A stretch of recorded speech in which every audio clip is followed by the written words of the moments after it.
Hello my friends, कैसे हैं आप सब लोग। अब ये जो मेरा वीडियो है या कंटेंट्स है, इसमें मैं लाइफ के बारे में कोई छोटी छोटी बातें करूँगी, कभी कुछ स्टोरी सुनाऊँगी जो हमको अपने आप को और लाइफ को बेटर जिंदगी जीने के लिए आपको मोटिवेशन मिलेगा, एक कुछ लेसन्स मिलेंगे। तो आज मैं एक छोटी सी इसमें कभी जोक्स भी होंगे, कभी टिप्स भी होंगे। आज मैं एक छोटी सी स्टोरी बताती हूँ आपको। तो ये स्टोरी है एक राजा की। एक राजा था, तो उसकी कोई बेटा नहीं था और एक बेटी थी, खाली एक डॉटर थी उसकी।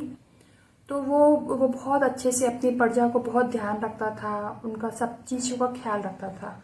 लेकिन धीरे धीरे उसको ये चिंता होने लगी कि मैं कैसे अपने राज्य को अभी आगे संभालूंगा, मेरी एज होती जा रही है, मेरे को कोई बेटा नहीं है। तो एक दिन उसको ऐसा एक ख्याल आया कि मैं अब जो अर्ली मॉर्निंग जो फर्स्ट मेरे महल के दरवाजे पे नॉक करेगा, वो भगवान का नाम लेकर मैं उसको अपनी बेटी का विवाह उससे कर दूंगा और वो ही मेरे लिए बेस्ट होगा, जो मेरे राज्य को अच्छे से संभालेगा। तो वो भगवान का नाम लेकर उस दिन वो सो गया और टेंशन फ्री हुआ उस दिन। और सुबह जैसे ही एक आदमी ने अर्ली मॉर्निंग नॉक किया, उसका वो फटा पुराना शर्ट था और वो बहुत गरीब था। वो एक लड़के ने किया, एक यंग लड़के ने किया। लकीली एक यंग लड़के ने नॉक किया। तो उसने अपने भगवान पे भरोसा करके उससे अपनी बेटी का विवाह कर दिया। और वो फिर रिटायर होके, जैसे पहले टाइम पे होता था, वो रिटायर होकर संन्यास लेकर चला गया। मतलब वो उसने अपना राजपाट छोड़ के संन्यास लेकर चला गया। अब ये जो राजा था, उसको समझ में आया कि मेरे को कितनी बड़ी चीज मिल गई है। उसने उस चीज की बहुत वैल्यू किया। उसके लिए एक नई चीज थी कि एक राज्य को कैसे संभाला जाए। तो उसने अपने हर एक डिपार्टमेंट के लिए हर एक लोग रख दिए। जैसे सेना को देखने के लिए सेनापति रख दिया, राजकोष को देखने के लिए एक अलग से आदमी को अपॉइंट किया, और पूरी प्रजा को सुपरवाइज करने के लिए एक अलग से आदमी रखा। और वो खुद भी सुपरवाइज करता था कि मेरी प्रजा में क्या तकलीफें हो रही हैं, क्या नहीं हो रहा है। तो ये पहले वाले राजा से बहुत बेटर राज्य संभाल रहा था। तो बहुत अच्छा राज्य, लोग भी उससे बहुत खुश थे और सब लोग बोल रहे थे कि हमारे पुराने राजा ने बहुत ही अच्छा राजा चूज किया है। पर एक सीक्रेट था ये राजा का। एक रूम में वो हर 10-15 दिन के बाद जाता था। वो रूम में हर 10-15 दिन के बाद जाता था, उधर आधा एक घंटा बैठता था। और उसने वो रूम में जाने के लिए किसी को अलाउड नहीं किया था। बाकी उसके पास वो रूम में वो जब रहे तो किसी को उसको डिस्टर्ब करने की अनुमति नहीं थी। लेकिन वो जहां पे भी कभी अपने अगर खाना भी खा रहा हो, अगर वो स्लीप भी कर रहा हो, सो भी रहा हो, तो हर कोई इसको डिस्टर्ब कर सकता था, अपनी प्रॉब्लम बता सकता था, अपना सजेशन दे सकता था, कोई भी उससे आके मिल सकता था। लेकिन अगर ये स्पेशल रूम में हो जाता था, इवन किसी को अनुमति नहीं थी उधर जाने की। इवन उसकी वाइफ को भी नहीं थी, रानी को भी नहीं थी।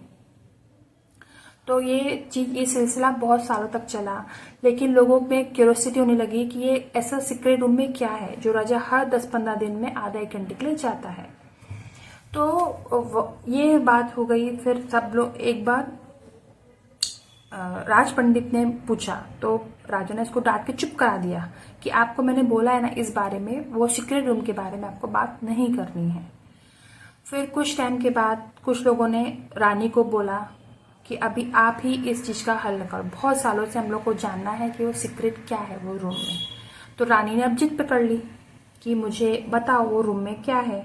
अब रानी मानी नहीं, तो राजा ने दरवाज़ा खोला तो वहाँ पे कुछ भी रूम में नहीं था। वो रूम पूरा खाली था और वो रूम में हैंगर में एक शर्ट जो टंगी पड़ी थी, फटी पुरानी, जो उसने फर्स्ट डे पहनी थी जब वो आया था, वो शर्ट थी और बाकी कुछ भी नहीं था वो रूम में। तो रानी बहुत हैरान हुई, तो बोले आप ये रूम में ये खाली शर्ट के लिए आते हो, ये फटी पुरानी शर्ट के लिए? तो राजा बोला ये शर्ट नहीं है, ये मेरी पास्ट लाइफ का प्रूफ है। पास्ट लाइफ को मैं यहाँ पर आकर मैं पास्ट लाइफ को याद करता हूँ। जब मेरे अंदर बहुत ईगो आ जाता है, जब लोग मुझे बहुत तारीफ करते हैं कि आप तो पुराने राजा से भी अच्छा राज्य संभाल रहे हो, आप बहुत अच्छे राजा हो, आप बहुत इंटेलिजेंट हो, इतना अच्छा, आपको तो कुछ अनुभव नहीं था फिर भी आप इतना अच्छे से राज्य संभाल रहे हो। तो जब मेरे को लगता है कि मेरा ईगो बढ़ जाता है, तो मैं अपने आप को डाउन टू अर्थ लाने के लिए ये रूम में आता हूँ। और मैं अभी जब एकदम जब मेरा दिल में डाउन टू अर्थ हो जाता हूँ, तब मैं ये रूम से आता हूँ। तो हमको ये स्टोरी सीखने से मिल रही कि हमेशा हमेशा हमको डाउन टू अर्थ रहना चाहिए, ईगो नहीं करना चाहिए।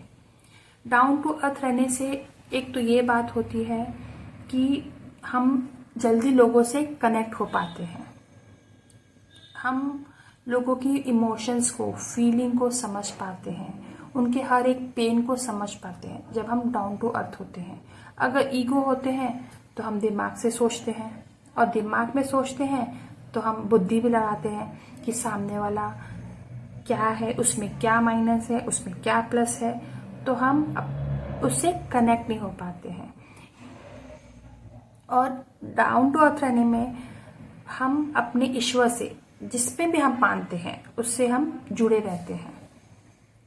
ईगो रख के मतलब नहीं है, क्योंकि ये हम किस चीज़ का ईगो रखते हैं, ये हमारे अगर हमको ऐसा लगता है कि अगर लोग हमारी आंखों की तारीफ करते हैं या हमारे नेचर की या हमारी अर्न मनी की, लेकिन सब कुछ हमारे ऊपर वाले ने दिया है। अगर हमारा सोचने का विचार, आंखें भी, जो भी कुछ लोग हमारी तारीफ करते हैं, तो ईगो किस चीज़ का रखने का?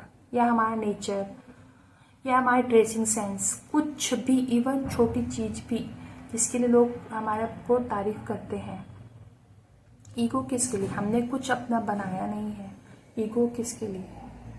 और ईगो रहने वाला व्यक्ति के पास कोई भी पसंद नहीं करता, क्योंकि वो कनेक्ट नहीं हो पाता किसके साथ भी, इवन क्लोज रिलेशंस के साथ भी वो कनेक्ट नहीं हो पाता। तो हमको यही सीखना है कि इस स्टोरी से हमको ये मालूम पड़ता है कि हम जितना ईगो रखेंगे उतना हमारे को लाइफ में प्रॉब्लम्स आएंगे और हमको लोगों का प्यार नहीं मिलेगा। तो ये स्टोरी हमको ये सिखाती है कि डाउन टू अर्थ, और हम अपने ईश्वर से जुड़ा रहें। अभी आपको ये मेरी स्टोरी कैसे लगी? ये मेरा फर्स्ट वीडियो है और आई होप दैट यहाँ से आपको कुछ सीखने को मिला है। और धीरे धीरे मैं आपको कभी कोई टॉपिक्स में बात करूँगी, कभी स्टोरी सुनाऊंगी, कभी जोक सुनाऊंगी। मतलब ये जो मेरा वीडियो है वो अलग अलग फ्लावर से भरा हुआ है ना। जैसे एक गार्डन रहता है, कभी रोज़ के फ्लावर होते हैं, कभी मैरीगोल्ड के रहते हैं, कभी मॉर्निंग ग्लोरी रहती है, कभी जासवंत रहता है और कभी कैक्टस भी रहता है। कभी कभी कोई सीरियस बातों में भी मैं बात करूंगी। इसमें आपको कुछ ना कुछ सीखने को मिलेगा, और हो सकता है और कुछ ऐसी सीक्रेट हिडन चीज़ें भी होंगी जो आपके अंदर हैं, लेकिन आप उनको समझ नहीं पा रहे हो। बेसिकली ये जो मेरा वीडियो है खुद को समझने के लिए, खुद के इनर सेंस को समझने के लिए, लाइफ को समझने के लिए है, ये वर्ड को समझने के लिए भी है। Okay, bye, stay healthy, thank you.